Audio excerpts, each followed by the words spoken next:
मुंबई शहर से आपकी अदालत में आपका स्वागत है। इस कार्यक्रम में हर सप्ताह हम पेश करते हैं एक ऐसी हस्ती को जिससे आपने प्यार दिया, मान दिया, सम्मान दिया, बड़ा बनाया और फिर जनता उससे सवाल करना चाहती है, इल्जामात लगाना चाहती है, उसके काम का हिसाब किताब लेना चाहती है।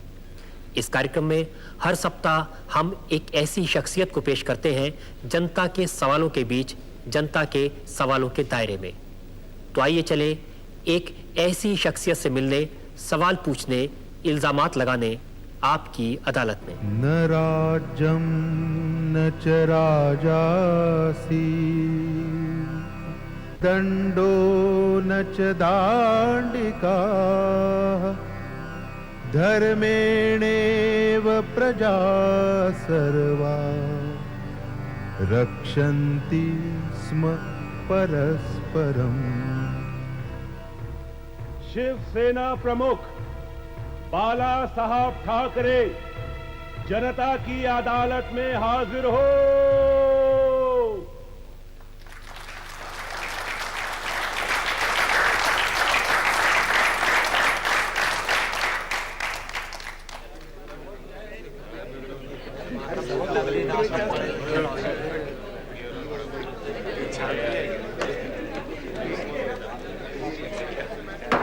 कार्रवाई शुरू की जाए।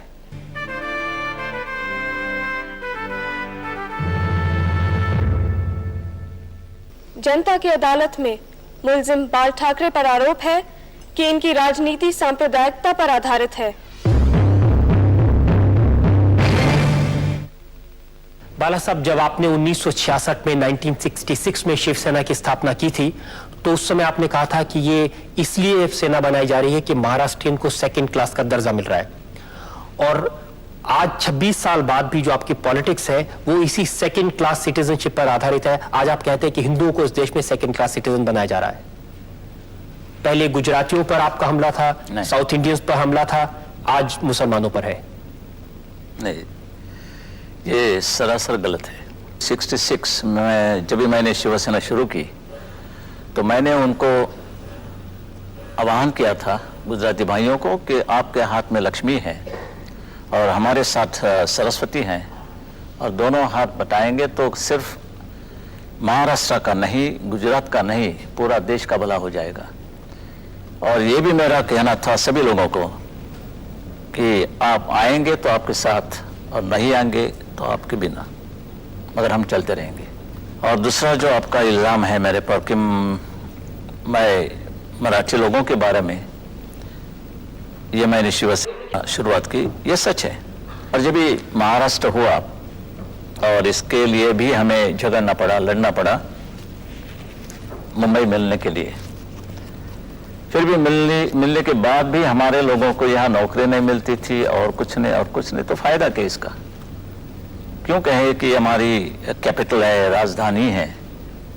तो इसके लिए ये शुरुआत होगी। कहीं ना कहीं तो जब भी बेइंसाफी होती है तभी ये बातें शुरू होती हैं। और आपने जो कहा कि पहले गुजराती के बारे में मैं ये था और अभी मैं मुसलमानों के दुश्मन हो या खिलाफ हो, ऐसी भी कोई बात नहीं है। I want everyone to be nationalist minded. सवाल यह है कि जो जितने लोग यहाँ रहते हैं वो खुद को समझेंगे कि हम ये देश के रहने वाले हैं, ना हम हिंदू हैं या मुसलमान हैं या क्रिश्चियन और कोई नहीं। बट जब ये वो कहते हैं कि खुद हम मुसलमान हैं तो हमें कहना पड़ता है कि हम भी हिंदू हैं। बाला साहब, सवाल ये था कि आपकी जो पॉलिटिक्स है उसका पॉलिटिक्स चेंज नहीं हुई, उसका जो बेस है वो कम्युनलिज्म है। अगर सांप्रदायिकता ना हो, फिरका परस्ती ना हो तो आपकी पॉलिटिक्स ही नहीं चलेगी। कम्युनल कौन नहीं है? पंडित जवाहरलाल नेहरू भी कम्युनल थे। मैंने किताब पढ़ी कृष्ण मेनन की, और वहां उन्होंने लिखा था, पंडित जवाहरलाल नेहरू से कहा था उन्होंने कि पंडित जी, आप हमेशा कहते हैं कि आप उत्तर प्रदेश के रहने वाले हैं, हम मेरा यूपी करते रहते हैं, मगर उन्होंने याद दिला दी कि आप पंतप्रधान है पूरे हिंदुस्तान के, यूपी के नहीं। तो यूपी की बात होते तो पंडित जवाहरलाल नेहरू भी कम्युनल थे। एक अभिमान की बात होती है। अभी भाषा वापांतर रचना हो गई है तो हम क्या करें? नहीं, लेकिन आप ऐसे ही मामले उठाते हैं। अगर जैसे बॉम्बे में कभी किसी इश्यूज पर लड़ने की बात आती है तो जितने इश्यूज आप और आपकी शिवसेना उठाती है वो फिर कम्युनिटी से या जो एक शुरू में था एक बात, क्योंकि सेटल होने की बात थी, और सेटल होने के बाद जो हमारे देश के सामने अभी जो पेचीदे सवाल खड़े हुए हैं उसका भी हमारे पर कोई कंधे पर कोई कर्तव्य होता है। मैं आपको अभी ताज़ा उदाहरण देता हूं। जब 6 दिसंबर को अयोध्या में बाबरी मस्जिद का ढांचा गिराया गया तो शिवसेना ने सबसे आगे जाकर के झंडा गाड़ दिया, हमने गिराया, और उसको बड़े गौरव से उसको ओन किया। गौरव तो है ही, बिल्कुल, इसमें कोई शर्म की बात नहीं है। मैंने तो कहा दिया, साफ कह दिया। आप ये मानते हैं ये बाबरी मस्जिद गिराने दी गई है, इसके नीचे हमारा जो टेंपल था, मंदिर था राम का, वो हमने ऊपर लाया। वो जो ढांचा था वो मंदिर था क्या मस्जिद था? और ढांचा में तो काफी चीजें ऐसी थी कि हमारे हिंदू की संस्कृति इसमें डर गई थी, छुपी गई थी। जो गिराया वो मंदिर था या मस्जिद था बाला साहब? मैं तो गया नहीं था, और इसके लिए ऊपर क्या था नीचे क्या था मुझे इतना तो मालूम है। नीचे हमारा मंदिर था और कहीं पोर्शन था वो हिंदू संस्कृति की एक सिंबॉलिक बात थी। लेकिन लोग कहते हैं शिवसेना के तो वहां एक भी आदमी नहीं था। ना, ऐसे कैसे हो? नहीं तो बड़ी शर्म की बात है, और आप ज्यादा पूछेंगे तो सीबीआई मेरे पीछे लगेगा। ये तो सच क्या है बाला साहब, जनता ये जानना चाहती है। सच ये है कि इतिहास आप देखेंगे, हिस्ट्री टेल्स कि बाबर ने हमारे जितने मंदिरें थी और पूरे के पूरे मुसलमान जितने आए यहाँ वो आक्रामक थे, और उन्होंने पूरे हिंदू मंदिरें गिरा दी और उसके ऊपर मस्जिद खड़ी की दी। और अभी हम तो आजाद हो गए, हमारे कर्तव्य है कि जो मस्जिद है वो गिराने के बाद हमारे मंदिर हम वहां खड़े कर देंगे। वैसे तो मैं चाहता हूं कि ये मुसलमान भी हमारे साथ शामिल हो जाए इस लड़ाई में, मिशन में। कोशिश तो यही होनी चाहिए कि सब लोग साथ मिलकर के लड़ें। कोशिश तो करते रहते हैं, कोशिश हमारे शंकरराव जी भी कर रहे हैं। शांतता कैसे रहेगी, सुव्यवस्था कैसे रहेगी, फिर भी बम फटते हैं, क्या करें। और जब बम फटते हैं उसके बाद में जो राइट होते हैं उसमें शिवसेना का हाथ रहता है? हाथ में पांव रहता है। कम्युनल पैशन को बढ़ाना, कम्युनल पैशन जिसमें लोगों की जान जाए, खून बहे, आखिर हिंदू मरे मुसलमान मरे, खून तो इंसान का बहता है। वो क्या मानते हैं इस पर हमारी पूरी एक्शन कार्रवाई मुनसर होती है। तो आप रिएक्शनरी हम हैं। क्या मार खाते रहेंगे? बम फटने के बाद हम क्या हाथ जोड़ेंगे, भाई क्या आवाज था, ये करें हम? ऐसे बम तो हमने कभी देखे नहीं, दिवाली में भी नहीं। बहुत अच्छा आवाज था, भरने जाने के बाद छोड़ दीजिए। हमने तो बम नहीं फटाए। हमने की जो बात हो रही है, दंगा फसाद होता है, हम नहीं उतरते तो हिंदू मारे जाते। ये सच है, ये मैं नहीं कह रहा हूं, लोगों, आम लोगों को ही है, पूछो। लेकिन उस सारे से जो टेरर का, आतंक का जो वातावरण खड़ा हो जाता है उसका, ऐसे परिस्थिति में टेरर होना ही चाहिए। नहीं टेरर होता तो खा जाते, पूरे के पूरे खा जाते। हिंदू राष्ट्र की आपकी संकल्पना क्या है और इसमें किन लोगों को जगह नहीं है? सभी मुसलमान भी रह सकते हैं, क्रिश्चियन भी रह सकते हैं, मगर उनको मानना पड़ेगा कि सबसे पहले ये देश हमारा है, रूल ऑफ द लैंड है, हमारा जो कानून है उनको मानना पड़ेगा। मस्जिद तो गिर गई अभी, लेकिन अगर गवर्नमेंट जैसे अपने नरसिंह बोलते हैं कि हम मस्जिद फिर बांध लेंगे। हमारे नरसिंह राव को नमाज पढ़ने के लिए कोई जगह नहीं है तो मस्जिद बांधने की उससे वो कोशिश कर रहे हैं, और हमने भी कोई इसको विरोध नहीं किया। मगर बाबरी मस्जिद का क्या, बाबरी नाम का क्या जाता है ताल्लुक? कई मस्जिद खड़ी हो सकती है, मगर why we should be actually interested in that name Babri? कि बाबर तो हमारा कोई नहीं था। तो ये सब पॉलिटिक्स है, और ये चुनाव में हम तो मत के गुलाम होते हैं, we are the slaves of votes, और इसलिए पूरा देश का मामला बिगड़ जा रहा है। Would you fiercely oppose that thing, oppose that construction of masjid again? वो है तो अपोज, क्या जरूरत क्या है?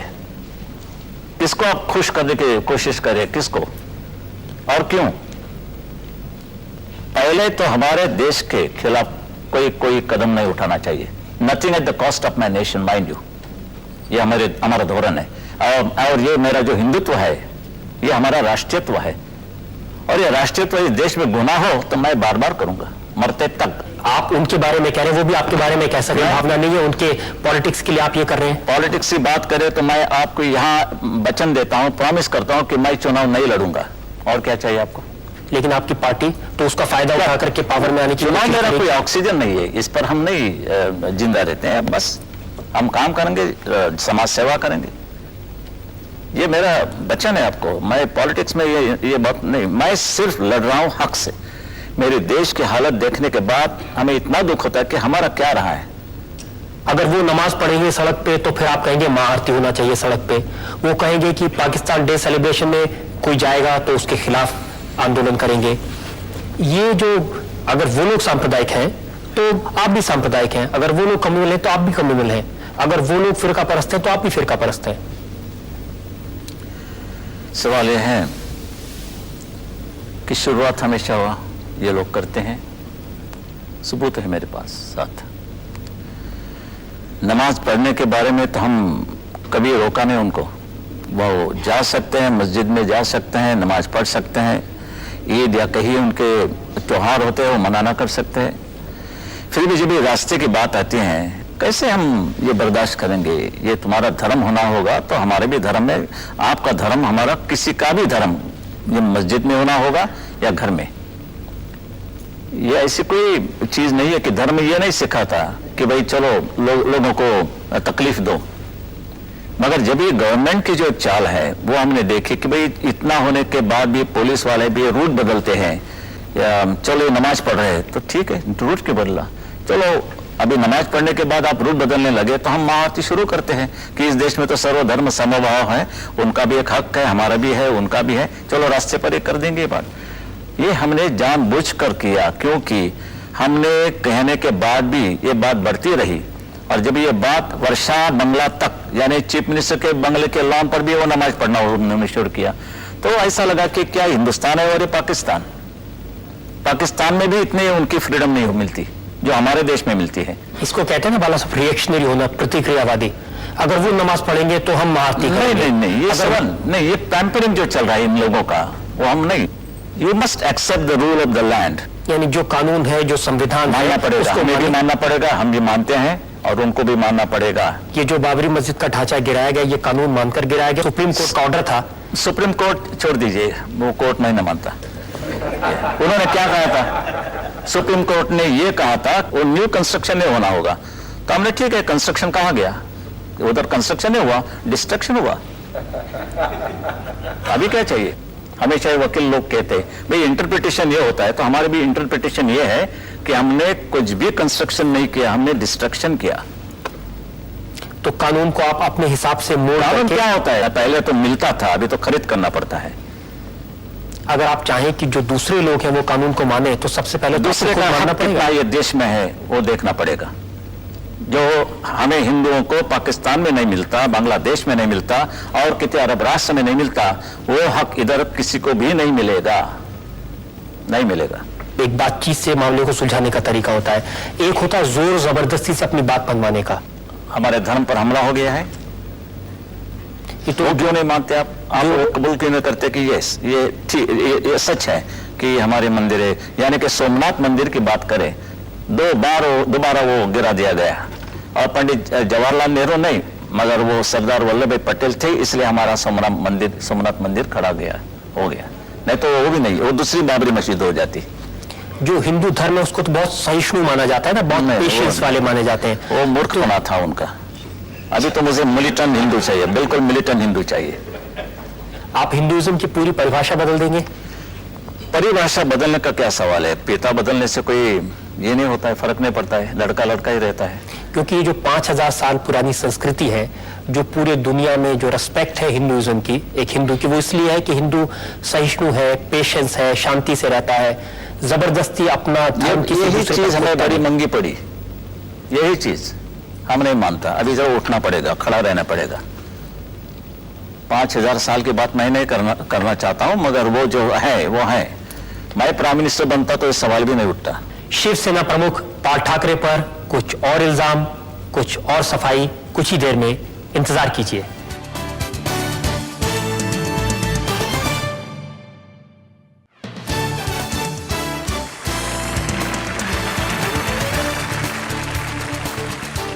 अब बारी है आपकी अदालत में बाला साहब ठाकरे पर अगले आरोप की।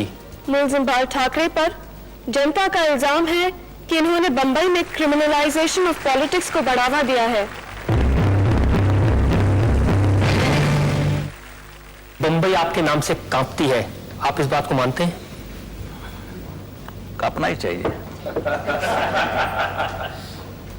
शेर को डरे नहीं तो क्या चूहा को डरे? तो ठीक है, कांपना है। तो राजनीति के अंदर जो लोग हैं वो कांपते हैं, तो मुझे बहुत खुशी होती है। वो इसलिए कांपते हैं बाला साहब क्योंकि जो क्रिमिनल्स हैं, ऐसे लोग हैं जो शिवसेना के नाम पर लोगों से पैसा ऐंठते हैं, एक्सटॉर्शन करते हैं, उसको आप अच्छा मानते हैं? नहीं, बिल्कुल नहीं। इसलिए तो मैंने कहा कि मैंने अखबार में एडवर्टाइजमेंट दी थी, जाहिरात दी थी, और मैंने ये भी कहा था कि ऐसे कोई लोग शिवसेना के नाम लेके आएंगे, जबरदस्ती करेंगे, को उनको पकड़ के पुलिस के हवाले कर दो। और क्या चाहिए?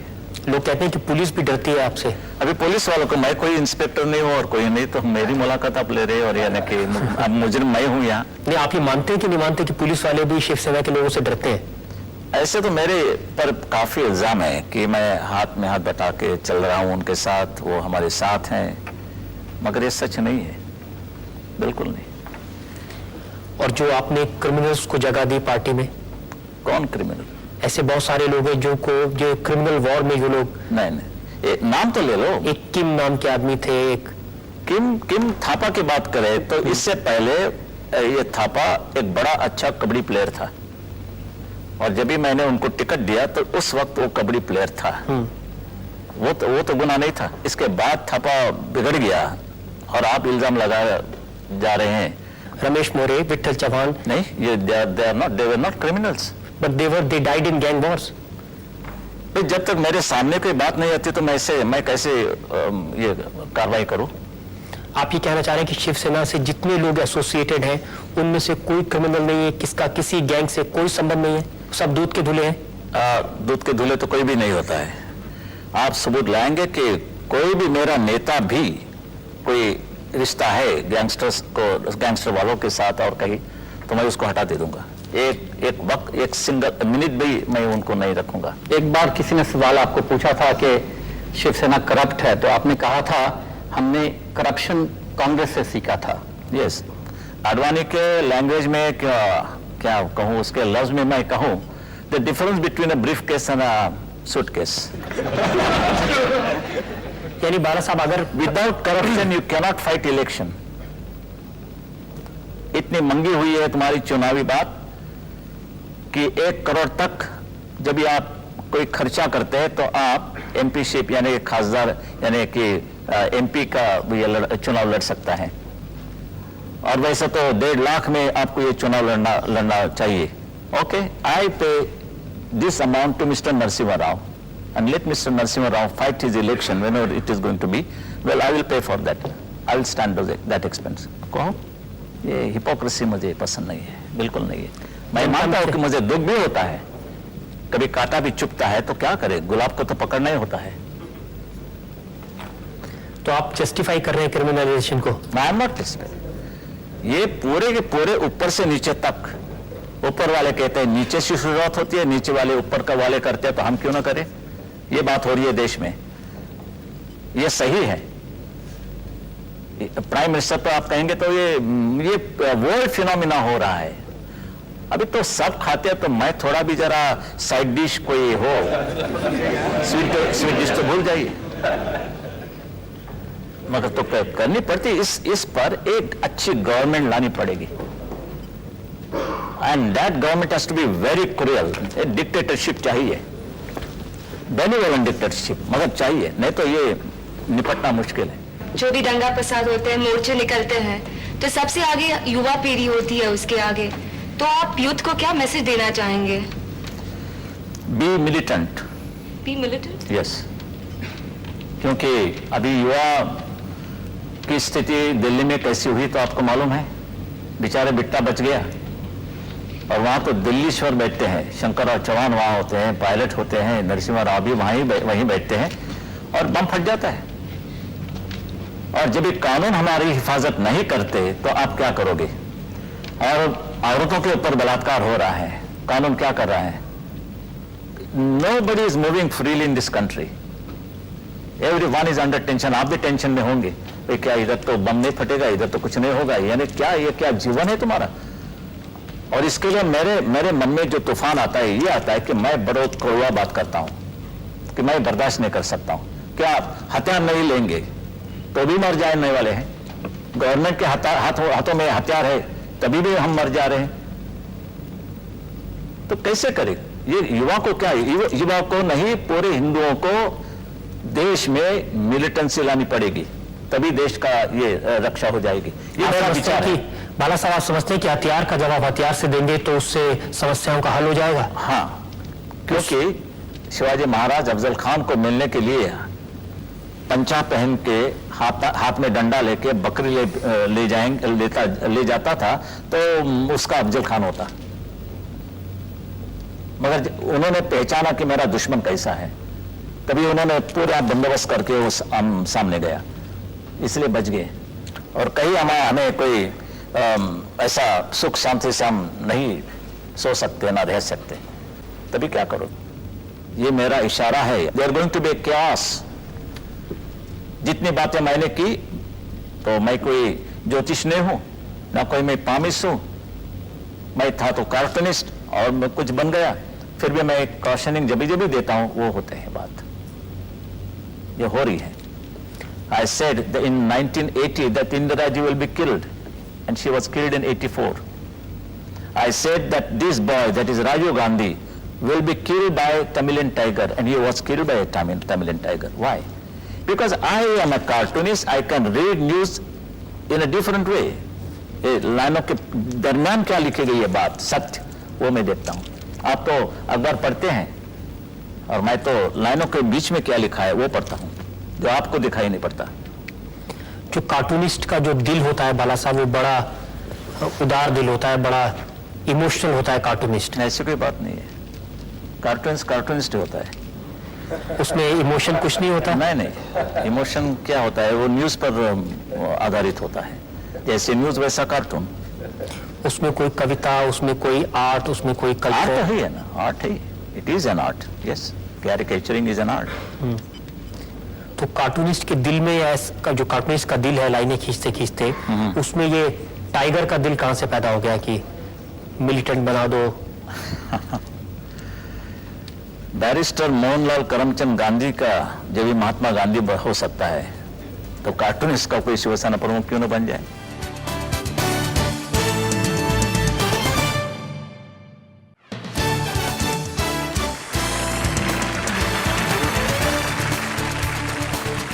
मुलजिम बाल ठाकरे पर आरोप है कि प्रेस के प्रति इनका रुख नेगेटिव है। आजकल अखबार वाले आपके घर के बाहर मोर्चा पर भी बैठने लगे हैं, दिल्ली से आकर पत्रकार, और उनकी शिकायत यह है कि जो अखबार वाले आपकी बात या आपकी पार्टी की बात नहीं मानते, उनकी पिटाई कर दी जाती है। नहीं, जो तमाशा हो गया मेरे खिलाफ शिवसेना भवन के सामने, आप पूरी लिस्ट, आप पूरे जो लोग वहां जमे थे, इकट्ठा हुए थे, सब पूरे के पूरे लिस्ट देखिए, दे वर ऑल लेफ्टिस्ट, पूरे के पूरे, चाहे वो निखिल चक्रवर्ती हो और कोई हो, एन राम हो, नीचे तो पूरे के पूरे कम्युनिस्ट लोग खड़े थे। ऐसे लोगों की मुझे परवाह नहीं है। आप सोचते हैं कि दिलीप पटगांवकर और गोविंद तलवलकर कम्युनिस्ट हैं? एक दो चीजें, बातें तो छोड़ दीजिए, आदमी को छोड़ दीजिए, कि पूरे के पूरे बैन, यानी कि 10 में से 8 आदमी मैं कहता हूं पूरे कम्युनिस्ट थे, यानी कि लेफ्टिस्ट, लीनिंग टुवर्ड्स लेफ्टिस्ट। ये जो ओवरऑल बिहेवियर है बाला साहब प्रेस के प्रति, ये सिर्फ बॉम्बे में नहीं है, राइटर्स बिल्डिंग में भी अखबार वालों की पिटाई होती है, अयोध्या में भी अखबार वालों की पिटाई हो रही। दूसरे कोई लोगों ने की, हम करते तो बम मारते, कोई जुलूस निकालते, कोई गड़बड़ करते, गवर्नमेंट के पास जाते, सीएम को कोई निवेदन देते, ये होती है हमारे पास, ये तो मुसीबत है। नहीं, ये मैं पूछना चाहता हूं कि आप इसको जस्टिफाई, वहां तो गुजरात में जन्मभूमि और कहीं अखबार की पूरी इमारत जला दी, वही बात कलकत्ता में हुई, यहाँ तो किसी की इमारत और कोई हमने तो किया नहीं, जला दिया।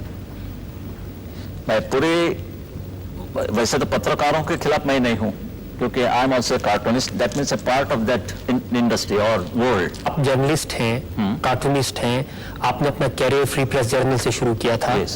उसके बावजूद कोई अखबार वाले आपके खिलाफ लिखे, आपकी पार्टी के खिलाफ लिखे, उसको फ्रीडम ऑफ एक्सप्रेशन तो होना ही चाहिए ना। फर्स्ट उनको कहिए फ्रीडम का स्पेलिंग क्या होता है और उसका अर्थ क्या होता है। You must know your limits as a journalist, a responsible journalist. Freedom का क्या मायना होता है।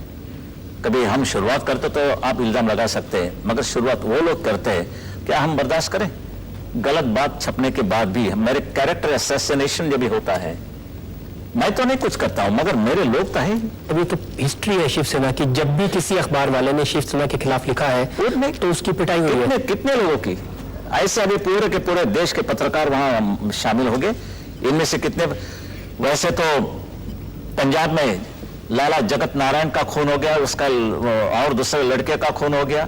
हमारे नागपुर में 5 लोग मारे गए, पूरे के पूरे 5 फैमिली, 5 ये भाई थे, और उसका था एक एडिटर, इंस्पेक्टर ने मारा, और इंस्पेक्टर की बाजू लेने वाले यही अखबार वाले हैं। वो कहने लगे कि उसको क्या जरूरत है उसको इस पर हमला करने की, प्राइवेट लाइफ को स्पर्श करने की, और ठीक हो गया। अभी उधर ठीक हो गया, और मैंने जब ये तमाचा लगाया तो आप कहते हैं कि कैसे मीडिया पर हमला हो गया।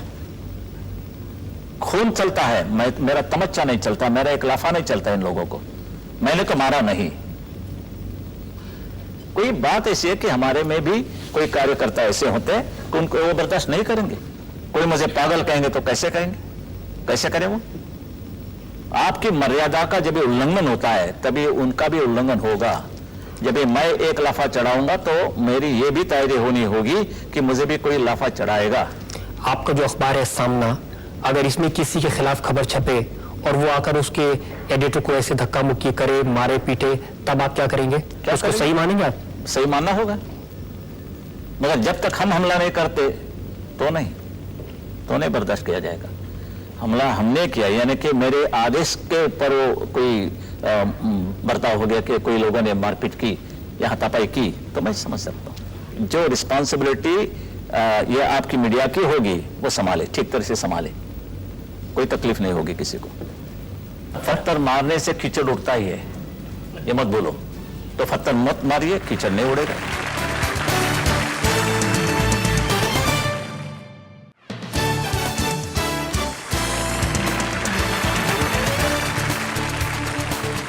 मुलजिम बाल ठाकरे पर जनता की अदालत में आरोप है कि उन्होंने शिवसेना में सेकंड लाइन ऑफ लीडरशिप नहीं बनने दी। शिवसेना यानी बाल ठाकरे यानी शिवसेना, आपके अलावा कोई दूसरा नेता उसमें आ ही नहीं सकता। आप मानते हैं इस बात को? नहीं, बिल्कुल नहीं। शिवसेना में दूसरी सेकंड रैंक भी तैयार हैं। और जितनी पार्टीज हैं उनमें अध्यक्ष बदलते हैं, उनमें सेक्रेटरीज बदलते हैं। ये पार्टी ऐसी है जिसमें 1966 में जब बनी थी आप प्रमुख थे, और आज 26 साल से आप अकेले प्रमुख बने हुए हैं। इसलिए अभी तो किसी और को प्रमुख बनने का मौका नहीं मिला। नहीं, वो I don't have that Richard democracy in my party. वो हम ही रहेंगे जब तक मैं हूँ, और ये चुनाव बिनाव वगैरह मुझे पसंद नहीं है। चुनावी बातें तो मैं न मानता नहीं, और because I am there the party has survived. तो सबसे पहले उसकी भी कांग्रेस बनती।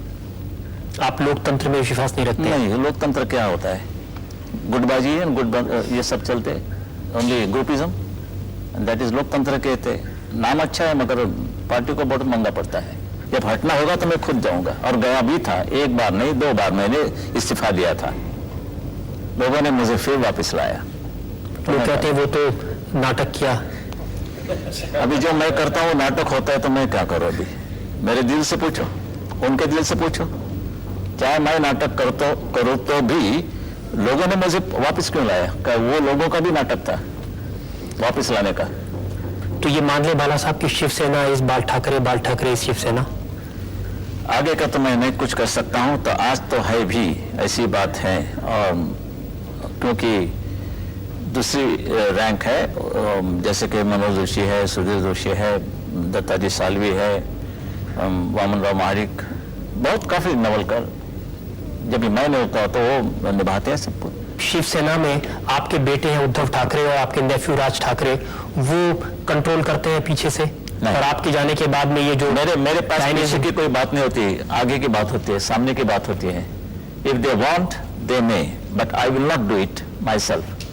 मैं खुद नहीं करूंगा कि चलो आज मेरा लड़का बैठेगा तुम्हारे सर पर, ये मैं नहीं करूंगा. मगर लड़के में कोई कर्तृत्व हो, वो खुद आएगा, आगे आएगा. ये जो डायनेस्टिक रूल है इसको आप सपोर्ट करते हैं कि आपके बाद आपका बेटा इस गद्दी को संभाले या नेफ्यू इस गद्दी को संभाले? डायनेस्टिक रूल का सवाल ये होता है, जब भी दम नहीं होता है लड़के में तो भी वो बिठाया जाता है, और मेरे लड़के में कोई दम होगा तो वो बैठेगा. दम है उसमें? अभी लड़का तो है, कैसे कहूं नहीं दम है, तो वो दम मारेगा, घर में जाएंगे.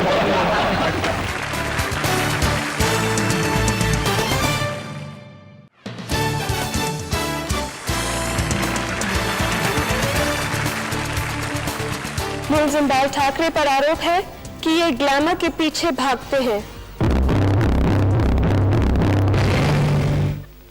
मिथुन चक्रवर्ती आपको डैडी कहते हैं, गोविंदा आपको अंकल कहते हैं, अमिताभ बच्चन आपको बड़े भाई कहते हैं. तो ये ग्लैमर के जो लोग हैं, स्टार के लोग हैं, इनके प्रति आपकी आप थोड़ा श्रीदेवी वगैरह का नाम लो तो. और मैं चाहता हूँ मुझे अंकल नहीं कहें. लोग जानना चाहते हैं श्रीदेवी आपको क्या कहती हैं? श्रीदेवी मिलती है मगर कुछ नहीं कहती है, अच्छा है. I have work for them. I was in Famous Pictures as a staff artist. पुरानी बात है, 45-46 की बात है. मैं वहाँ आर्टिस्ट था, मैं शो कार्ड वगैरह बनाता था.